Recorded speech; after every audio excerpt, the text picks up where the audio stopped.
Good morning, students. In the previous lecture, we discussed about the imaginary roots of a quadratic equation.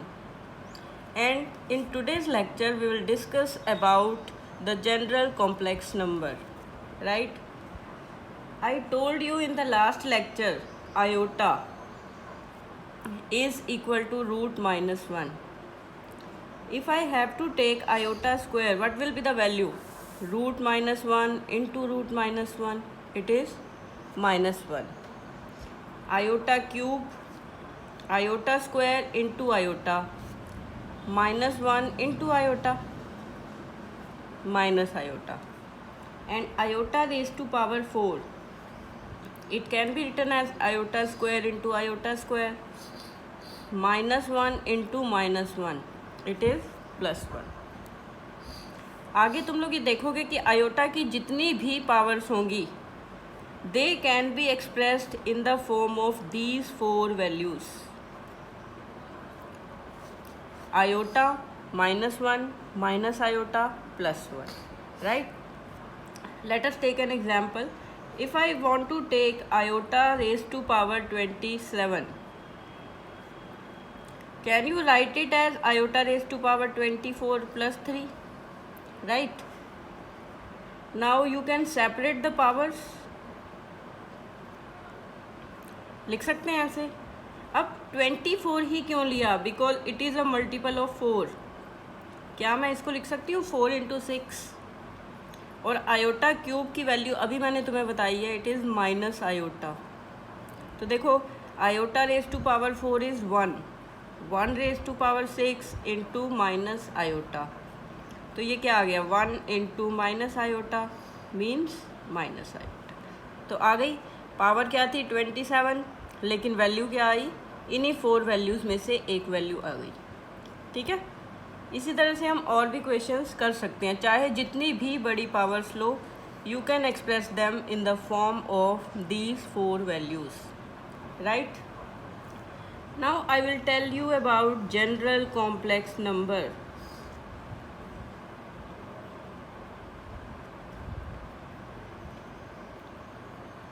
It is generally denoted by small z and it is equal to a plus b iota, right, where a is real part of z and b is imaginary part of z. ठीक है. उसके बाद आएगा modulus and conjugate.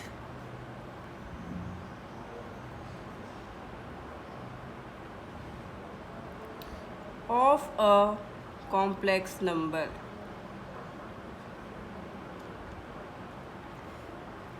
देखो, modulus क्या होता है? It is denoted by this mod z and it is equal to real part of z square plus imaginary part of z square square root. Right? Means it is equal to root a square plus b square. ठीक है. It is clearly visible that it can never be negative. Modulus जो है वो हमेशा positive आएगा. And what about conjugate? ये तो हमारा हो गया modulus. Now conjugate of z. देखो, कॉन्जुगेट ऑफ z क्या होता है? सिंपली तुम इमेजिनरी पार्ट का साइन चेंज कर दो. Only imaginary part. a minus B iota. ठीक है. प्लस बी आयोटा था, माइनस बी आयोटा कर देंगे तो it is conjugate of Z. Right.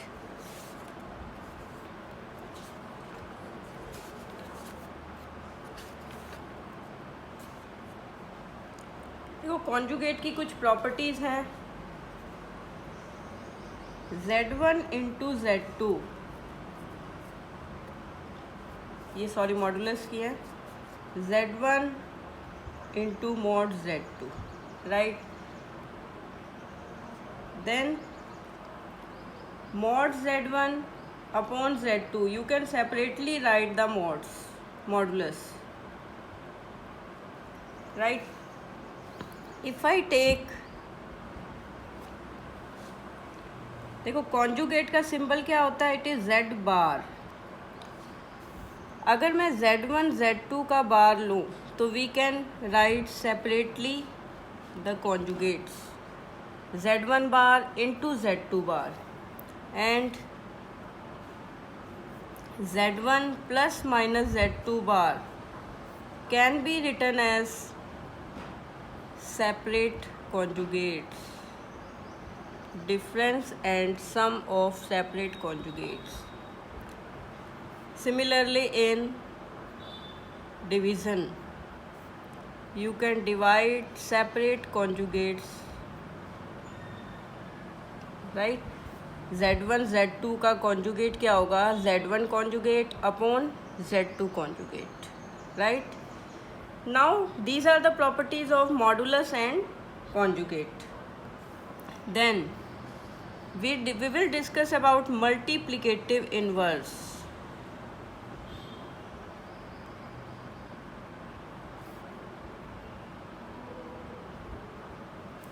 Of a complex number.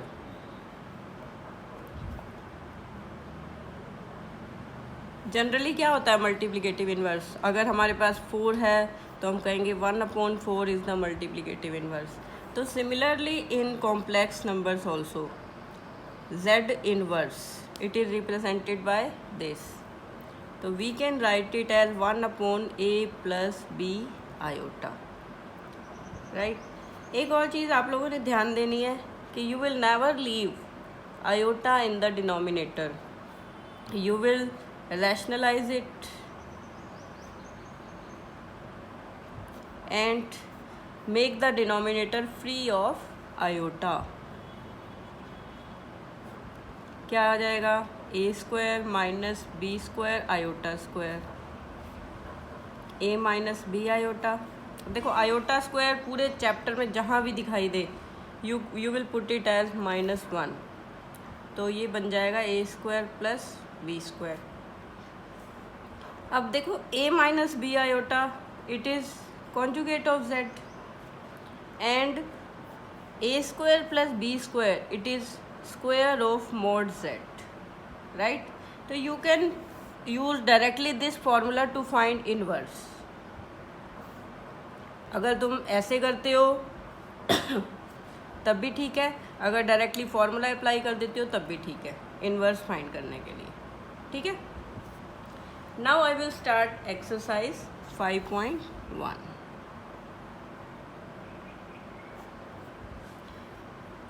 Express each of the complex number given in exercise 1 to 10 in the form of a + iota b. So the first question is 5 iota into -3/5 iota. 5 will be cancelled. What are we getting? -3 iota square, right? What will be the value of iota square? It is -1. तो हमारे पास क्या आ गया, only 3। अब हमारा question क्या है कि हमें हर क्वेश्चन में जो आंसर है इसे a + b आयोटा की फॉर्म में लिखना है। तो हम इसको कैसे लिख सकते हैं, 3 + 0 आयोटा, क्योंकि हमारे पास कोई इमेजनरी पार्ट नहीं आया तो हम इसको 0 आयोटा लिख देंगे इमेजनरी पार्ट के लिए, ठीक है। Now question number 2।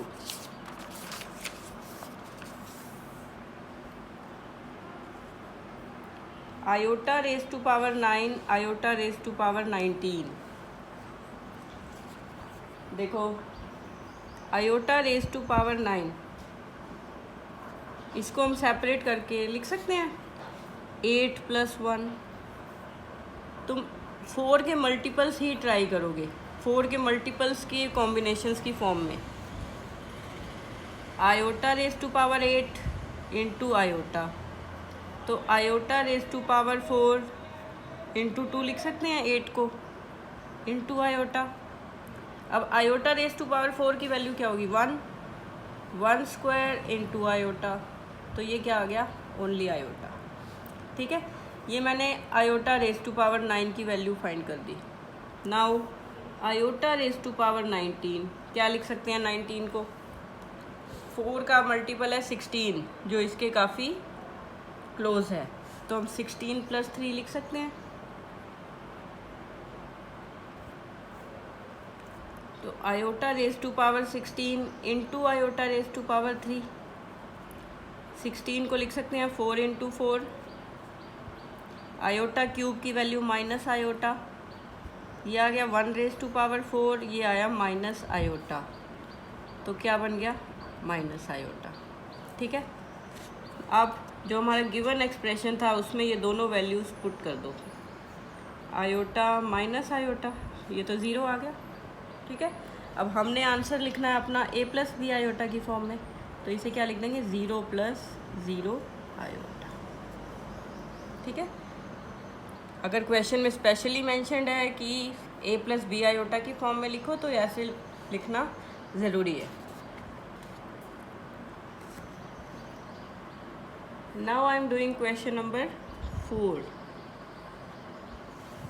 3 × 7 + iota 7, iota 7 + iota 7। ठीक है, मल्टीप्लाई कर दो इनको, 3 7 ज़ा 21, 3 7 ज़ा 21 आयोटा 7 आयोटा + 7 आयोटा स्क्वायर। ठीक है, अगेन आयोटा स्क्वायर को पुट करना है तुमने -1, 28 आयोटा, ये -7 हो जाएगा, 21 - 7 इज़ 14, 14 + 28 आयोटा, तो ये तो ऑलरेडी a + b आयोटा की फॉर्म में है, तो यही हमारा आंसर। ठीक है,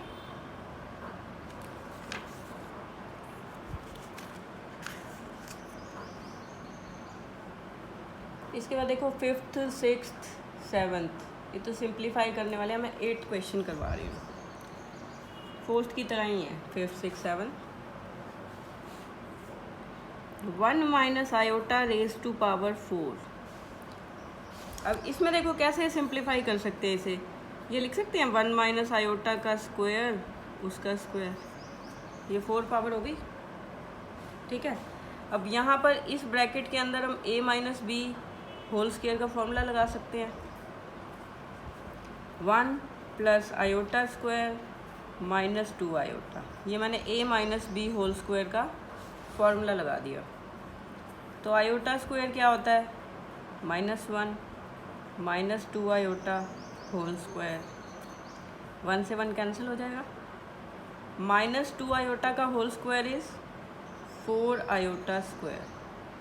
ठीक है, और 4 आयोटा स्क्वायर को फिर से क्या लिखना है तुमने -1, तो ये बन गया -4। ठीक है, अब हमें आंसर किस फॉर्म में लिखना है a + b आयोटा की फॉर्म में, तो ये हमारा आ जाएगा -4 + 0 आयोटा। राइट, क्वेश्चन नंबर 9 में a + b होल क्यूब का फॉर्मूला लगेगा, एक 9th कर लेते हैं, और 1/3 + 3 आयोटा होल क्यूब,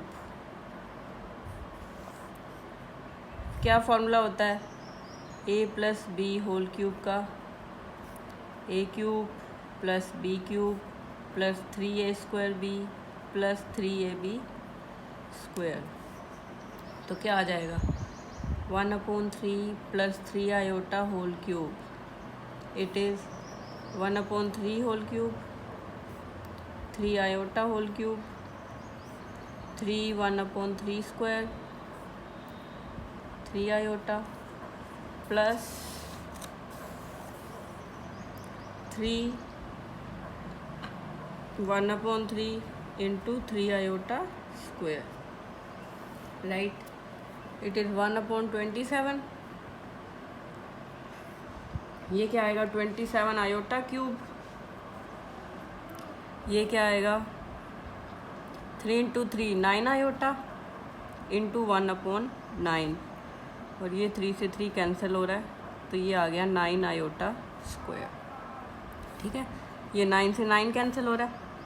अब 1/27 इसको क्या लिखना है माइनस आयोटा, आयोटा क्यूब है 27 into minus iota plus iota, और ये हो जाएगा -9 क्योंकि आयोटा स्क्वायर की वैल्यू -1।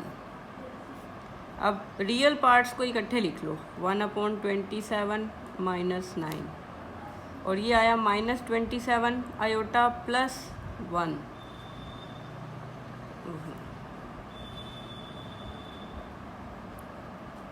तो ये हमारा बन जाएगा -26 आयोटा। एलसीएम ले लो इधर, सिर्फ रियल में ही ले लो, कोई प्रॉब्लम नहीं है उसमें, क्योंकि रियल पार्ट हमें अलग से दिखाना है। 27 1 माइनस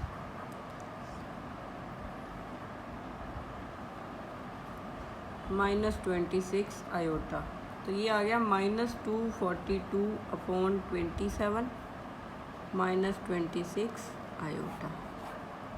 ठीक है, ये हमारा ऑलरेडी a+b आयोटा की फॉर्म में है। ये देखो 11th से लेके 13 तक सिमिलर क्वेश्चंस हैं। हमें मल्टीप्लिकेटिव इन्वर्स फाइंड करना हर क्वेश्चन में। एक पार्ट कर देती हूँ, बाकी फिर एक्सरसाइज तुम इजीली कर सकते हो। Find the multiplicative inverse. तो देखो multiplicative inverse of 4 - 3 iota is 1/4 - 3 iota. अभी मैंने तुम्हें क्या बताया जब मल्टीप्लिकेटिव इन्वर्स के बारे में बताया, एक तो हमने फॉर्मूला किया था z⁻/ मॉडुलस ऑफ z², या फिर हम सीधा रैशनलाइज करके कर सकते हैं। उसमें तुम्हें फिर वो फॉर्मूला रिमेंबर करने की ज़रूरत नहीं है, मैंने रैशनलाइज कर दिया, साइन चेंज करके मल्टीप्लाई डिवाइड। ये आ गया 4² - 3 आयोटा स्क्वायर।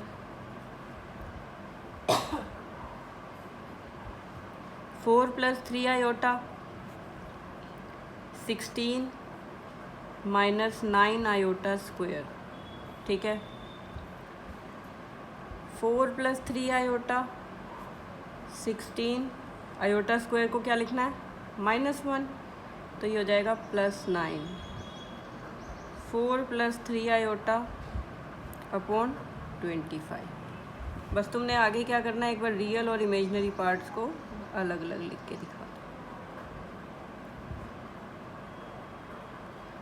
ये मल्टीप्लिकेटिव इन्वर्स। ठीक है, similarly you have to do question number 12 and 13 also. In this way you can easily complete your exercise 5.1. Okay.